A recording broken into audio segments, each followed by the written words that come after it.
우리 하나님 말씀 같이 보도록 하겠습니다. 시편 147편 3절입니다. 시편 147편 3절. 시편 147편 3절 한 절만 우리 다 같이 합독하시겠습니다. 시편 147편 3절 다 같이 합독합니다. 시작. 상심한 자들을 고치시며 그들의 상처를 쌓아매시는도다. 아멘. 자, 오늘부터 성령의 감동 가운데 하나님 허락하시는 동안 회복의 기도 시리즈 설교를 통해서 부활절 다음에 우리가 어떻게 하면 부활의 삶을 살고 부활의 은혜를 누릴 수 있는지 그 회복의 삶을 이끌어 가시는 우리 하나님의 말씀을 새벽에 같이 나누면서 회복의 기도 시리즈 설교를 진행하도록 하겠습니다. 아마 이 설교는 나중에 더 길게 하나님 허락하시면 제가 또 정규 예배 시간에 더 자세하게 강의해서 여러분 삶 가운데 귀한 은혜가 있기를 바랍니다. 오늘 그 첫 번째 시간 시편 147편 3절의 말씀을 통해서 부서진 마음을 고쳐 주소서라는 기도의 제목을 가지고 우리 같이 말씀을 나누도록 하겠습니다. 오늘 본문 말씀을 보면 짧은 구절이지만 이렇게 성경은 쓰여져 있습니다. 상심한 자들을 고치시며 라고 있습니다. 상심한 자. 성경에서 이 상심한 자라고 하는 말은 다른 표현으로 마음이 상한 자라고 쓰여지기도 하고 그 다음에 상한 심령이라고 쓰여지기도 합니다. 대표적으로는 상한 심령이라고 쓰여지는 경우가 굉장히 많아요. 그런데 이 상한 심령, 또 상심한 사람, 그 다음에 마음이 상한 자, 이 말씀을 이제 성경에서 자주 쓰는데 이 상심한 자라고 했을 때 니슈브레이라고 하는 이 히브리어로 쓰여져 있는데 이 니슈브레이라고 하는 말이 영어 성경에는 어떻게 쓰여져 있냐면 The broken hearted, 그러니까 마음이 깨어진 사람이란 뜻입니다. 자, 그래서 오늘 성경 말씀을 직역을 하면 마음이 깨어진 사람들을 고치시며 그들의 상처를 싸매신다라고 말씀하고 있어요. 자, 우리 하나님께서 우리에게 회복의 은혜를 주시는데 여러 가지 회복의 은혜가 있어요. 그런데 부활절을 맞이한 우리들, 부활절을 지나서 우리가 어떻게 하면 부활의 삶을 살고 회복의 삶을 또 이어갈 수 있을지, 우리 주님께서 우리에게 어떤 은혜를 허락해 주시느냐, 상한 심령이 회복되는 그런 은혜를 주셔야 하는데 그 깨어진 마음이 부서진 사람이 어떻게 우리가 회복될 수 있느냐, 이걸 봐야 하는 것입니다. 성경에서도 이 말씀을 직역해서 마음이 부서졌다라고 성경은 쓰고 있습니다. 그럼 어떻게 하면 마음이 부서집니까? 이 마음이 부서졌다는 것은 크게 두 가지 의미를 갖고 있어요. 첫째는 자존감이 깨졌다는 거예요. 나를 지탱하는 자존심이라는 게 있었어요. 내가 그래도 이거는 괜찮지, 내가 어떤 삶에 있어서 이 정도는 자부심이 있어 라고 하는 내 인생을 지탱하는 자부심, 자존감, 이런 게 있었어요. 근데 그것이 무참하게 깨어졌다. 그럴 때 히브리어 성경에서 말하는 대로 이것은 마음이 부서졌다라고 표현하기도 하고, 두 번째는 소망이 끊어진 사람들. 그러니까 내가 뭔가 소망을 가지려고 하는데, 인생에 기대를 가져야 되는데 어떠한 것도 소망을 가질 수가 없는 거예요. 예를 들어서 내가 직장이나 사업이나 내 인생이나 어떤 것에 소망을 가졌어요. 내가 이것을 열심히 해봐야지, 이것에 뭔가 하나님의 뜻이 이루어지겠지 라고 했는데 그 소망이 깨어졌어요. 그랬을 때 마음이 부서졌다라고 표현합니다. 자, 그러면 이와 같은 상황이 성경에 어디서 등장하냐면 시편 34편을 보겠습니다. 여러분 가진 성경 시편 34편 18절. 시편 34편 18절 말씀을 같이 봅니다.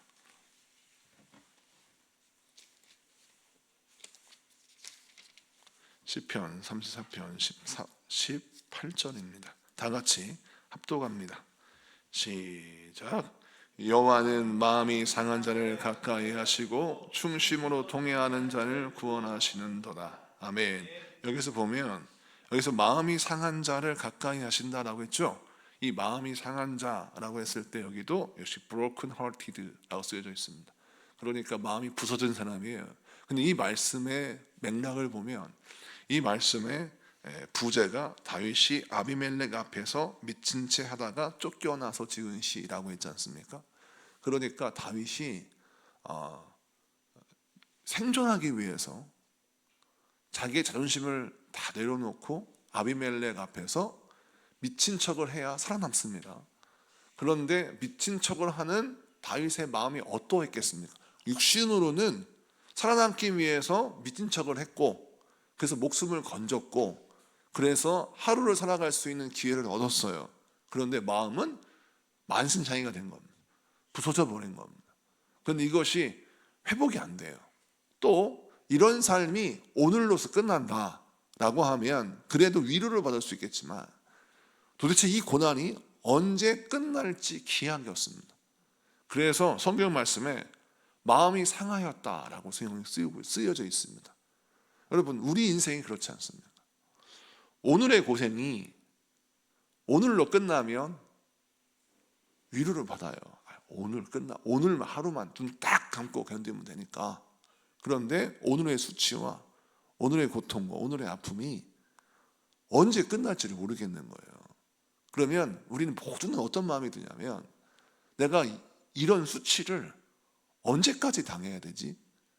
내가 이 부끄러움을 언제까지 견뎌야 될까? 라고 하는 생각이 드는 순간 마음이 무너지고 부서지는 거예요. 그런데 성경은 우리에게 뭐라 하냐면 그 마음이 상한 자를 하나님이 가까이 하신다라고 말씀하고 있어요.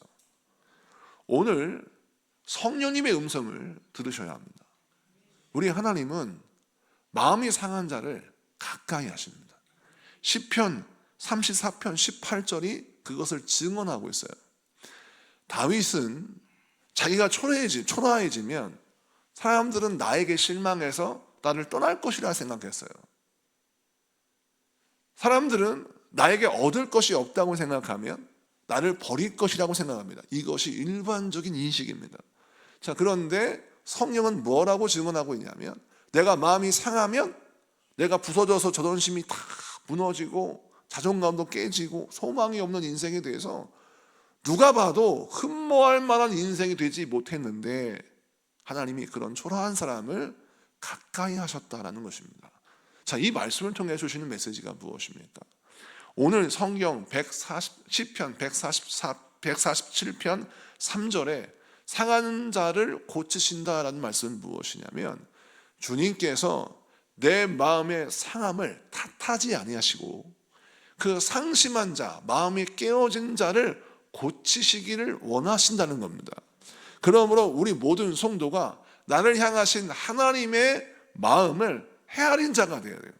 내 마음이 깨지고 부서졌다고 해서 나를 향한 하나님의 마음까지 부서진 것이 아닙니다. 내 자존심이 무너졌어요. 내 자존감이 깨졌어요. 소망을 잃어버렸어요. 내 마음이 부서지고 이렇게 산산이 망가져 버렸다고 해서 나를 향하신 하나님의 마음이 깨지고 부서진 게 아니라는 사실이에요. 그래서 성령에 증언하는 하나님 말씀을 붙들어야 합니다. 여러분, 그래서 우리 어떻게 신앙생활을 해야 합니까? 내 마음이 너무 힘들어요. 내 마음이 너무 괴로워요. 자, 그럴 때 나를 향하신 하나님의 그 회복시키기를 원하시는 그 안타까운 하나님의 마음을 우리가 바라봐야 하는 것입니다. 모든 사람들이 나를 향하시는 하나님의 마음을 잃어버리기 때문에 범죄하고 아니면 낙심하고 좌절하고 실망하는 것입니다. 여러분, 나를 향하신 하나님의 마음을 헤아릴 때 상심한 자가 고침받고 회복되는 겁니다. 오늘 이 말씀 붙들고 여러분을 향하신 하나님의 마음을 헤아리시는 여러분에게 축복합니다. 두 번째는 이 상한 자를 고치시고 싸매신다라고 하는 말씀이 나오죠. 이 고치시고 싸매다라고 하는 말은 다른 표현으로 이렇게 쓰여져 있지만 의미는 똑같은 의미인데, 이 특별히 싸매시다라고 하는 말씀을 좀 주목해 볼게요. 고치다라고 하는 말은 치유하다, 육신과 마음을 치유하다라고 하는 뜻을 갖고 있고, 이 싸매신다는 말씀이 하바쉬라고 하는 말인데, 이 하바쉬라는 말도 어떤 뜻이냐면 문자적인 의미는 붕대로 상처를 싸매다는 뜻을 갖고 있어요. 그런데 이건 외적인 행위잖아요. 그럼 앞에서 치료하다 했을 때 의료적으로 상처를 싸매는 것은 일반적인 치료의 행위인데, 육신의 상처를 치유하는 것인데, 이 하바슈라고 하는 말은 어떤 의미를 내포하고 있냐면, 상처만 싸매는 게 아니라 부끄러운 내 마음, 내가 막 상처가 나서 숨기고 싶은 내 마음을 싸매신다는 거예요. 여러분, 이 말씀의 뜻은 무엇이냐면, 육신의 상처와 마음의 상처를 같이 치유하시는 하나님 은혜를 설명할 때 이 하바슈라는 말을 사용한다는 겁니다. 이것을 반복 사용하면서 우리 하나님이 우리에게 뭘 설명하시냐면, 마음이 부서진 자들, 자존감이 무너진 자들, 소망이 끊어진 자들, 자, 이런 사람들을 주님께서 어떻게 고치시느냐? 마음의 자존감을 회복시켜 주신다는 겁니다. 그럼 그 마음의 자존감을 회복시켜 주시는 은혜를 어떻게 허락하시느냐? 여러분, 우리가 부활절 때 같이 말씀 나눴던 요한복음 21장 말씀을 보면 베드로를 찾아오신 예수님이 등장하시잖아요. 근데 베드로가 왜 예수님을 떠나서 디베랴 바닷가에 가서 고기 잡으려 했습니까? 예수를 모른다고 3번 부인했죠. 그런데 그 3번 부인했던 상황을 누가복음 22장에 보면 자세히 설명하고 있습니다. 그가 어떤 과정을 통해서 예수님을 부인했는지, 예수를 모른다고 3번이나 부인했는지가 설명되어 있는데, 그때 베드로의 상황을 설명하는 한 구절이 있어요. 베드로가 예수를 모른다고 3번 부인한 다음 닭이 울어요. 그러자 내가 예수님께 했던 말이 생각나는 겁니다. 내가 다른 사람은 다 배신해도 나는 절대 예수님을 부인하지 않겠습니다 라고 말했는데, 첫 닭이 울기 전에 자기가 예수님 말씀처럼 부인해 버렸거든요. 예수님을 부정해 버렸거든요. 그게 생각나서 통곡하는 장면이 등장하는데, 이건 찾지 마세요. 제가 읽어드릴게요. 누가복음 22장 62절에 이렇게 쓰여져 있어요. 밖에 나가서 심히 통곡하니라. 이 통곡하다라고 하는 말이 히브리적 말씀의 표현에 마음이 깨져버린 거예요. 왜냐하면 자기에 대한 실망을 했기 때문에 내 자존감이 무너져 버렸어요. 부활을 목격하고 부활을 알았음에도 불구하고 그가 왜 회복이 안 됐습니까? 마음이 깨져버렸기 때문에 그래요. 마음이 상해버렸어요. 부활하신 예수님 오셨어요. 창자국과 못자국을 보여주셨습니다. 그런데도 회복이 안 돼요. 그럼에도 불구하고 옛삶으로 돌아가요. 왜 그러냐면 그를 위하여 죽으신 예수님의 십자가와 그를 위하여 다시 사신 예수님의 부활이 나의 사건이라고 인정하지 않는 겁니다. 왜? 나는 죄를 많이 졌기 때문에, 예수님을 실망시켰기 때문에 예수님의 부활의 사건이 나의 사건이라고 인정하지 않는 거죠. 자, 그런데 예수님이 요한복음 21장에 그를 찾아오셨어요. 그를 만나주셨고 다시 그를 부르십니다. 요한의 아들 시몬아, 네가 나를 사랑하느냐?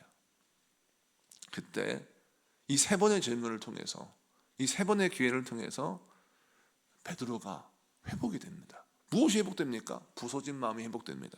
이때 중요한 포인트가 있어요.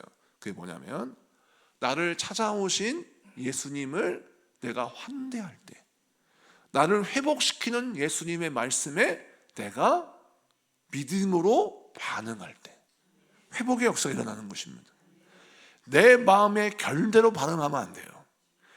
요한의 아들 시몬아, 네가 나를 사랑하느냐라고 물었어요, 예수님이. 그럼 무슨 대답을 원하시는 거예요, 예수님이? 예, 사랑합니다. 그 대답을 원하는 건데 마음이 깨어졌다고, 내 마음의 틀대로, 내 마음의 그 결대로 내 마음이 깨져서요, 나 할 말 없습니다, 이렇게 되면 회복이 되겠습니까? 비록 내 마음은 깨어지고 부서져서 정말 말로 할 수 없는 만신창이가 되었지만, 예수님이 요한의 아들 시몬아, 네가 나를 사랑하느냐라고 물었을 때 내 마음이 부서졌다 할지라도, 내 심령이 피투성이가 되었다 할지라도 예, 주님 사랑합니다 라고 말을 하는 것이 회복의 시작이라는 겁니다. 사랑하는 성도 여러분, 오늘 이 말씀을 기억하십시오. 우리 주님께서 상한 자를 고치시고 또 상심한 자를 싸매시기 위하여 찾아오십니다. 그때 우리가 어떻게 회복될 수 있습니까? 깨어진 마음대로 말하지 말고 주님이 원하시는 대답이 무엇인지를 바로 알고 대답하세요. 근데 그 대답이 내 수준의 대답이 아니에요. 요한의 아들 시몬아, 네가 나를 사랑하느냐? 옛날 생각해 보니까 내가 예수님을 3번이나 부인했고 오늘 디베랴 바닷가에 있는 것 자체도 사랑한다고 말을 못할 것 같은 거예요. 그러나 그 순간에 주님이 원하시는 대답, 예 사랑합니다, 이걸 원하시잖아요. 그렇게 되고 싶잖아요. 그럼 어떻게 해야 돼요? 내 수준대로 얘기하는 게 아니라 주님이 원하시는 대답을 할 줄 아는 믿음이 있어야 되는 거예요. 네 사랑합니다 라고 하면 어떻게 해요? 주님이 그렇게 만들어 주시는 거예요. 그렇게 대답을 했던 베드로가 수준이 안 돼요. 회복은 하고 싶은데 수준이 안 되니까 주님이 뭐라 하십니까? 성령을 받으라고 하잖아요. 성령을 받으라. 성령이 오시는 걸 기다려라. 그래서 성령 받기 위해서 마가리아 방에 갔고 거기서 기도하다가 성령 받고 성령 받은 이후에 어떻게 됩니까? 부서진 마음이 회복됩니다. 말씀 그대로 이루어지는 것이죠. 사랑하는 성도 여러분, 이것을 기억하시고 여러분, 내 마음이 상했다고 해서 대답까지 상하게 하면 답 없습니다. 여러분, 그때는 답 없어요. 우리는 이럴 때 정신을 바짝 차려야 합니다. 마음이 상했을 때 그때는 그 상한 마음대로 말하는 게 아니라 주님이 요구하시는 대답을 해야 됩니다. 내 안에 성령님이 나한테 역사하시고 계시는 거예요. 이런 대답을 해야 된다. 주로 그렇습니다. 주여, 내가 주님 사랑합니다. 내가 너무 부끄럽고 만신창이가 되어서 도저히 내가 사랑한다는 말을 못하겠어요. 그러나 주님 사랑합니다, 이건 사실입니다 라고 고백했을 때 주님께서 그 사랑하는 마음이 진실이 되고 그 사랑하는 마음이 현실이 될 수 있도록 인도하신 줄로 믿습니다. 말씀을 마치고 정리합니다. 상한 자를 고치시고 상처를 싸매시는 주님의 은혜를 제가 설명해 드렸어요.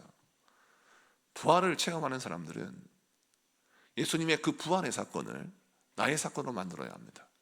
근데 부활의 사건을 나의 사건으로 만들기 위해서 우리가 무엇이 필요합니까? 나에게 찾아오신 예수님을 환대해야 합니다.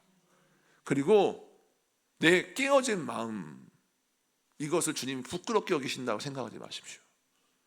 나는 깨졌지만 나를 향한 아버지의 마음은 어제나 오늘이나 동일합니다. 어찌하여 여러분을 바라보는 주님의 마음이 변했다고 생각하십니까? 여러분을 향하신 주님의 기대가 왜 식었다고 생각합니까? 여러분의 인생에 사건, 사고가 일어난다고 해서, 여러분 인생 가운데 여러 가지 어렵고 힘든 일이 일어났다고 해서 주님이 내가 너 쓸만한 줄 알았더는데 너 별 볼 일 없구나, 이래서 여러분이 등 돌리시겠습니까? 그렇지 않습니다. 주님은 우리가 정말 주님께 드릴 것이 없는 그런 처참한 지경에 있었을 때 할지라도 나에 대한 풍성한 기대를 가지고 나를 찾아오십니다. 내가 가진 것이 탐나서 주님이 찾아오시는 것이 아니라 나를 사랑하시기 때문입니다. 나를 찾아오시는 주님은 설명이 안 되는 사랑을 갖고 계세요. 여러분을 사랑하시는 주님은 설명이 되지 않는 사랑을 갖고 계신 분입니다. 그러므로 그 사랑을 기억하고 여러분 믿음으로 승리하시는 여러분들에게 축복합니다. 기도합시다.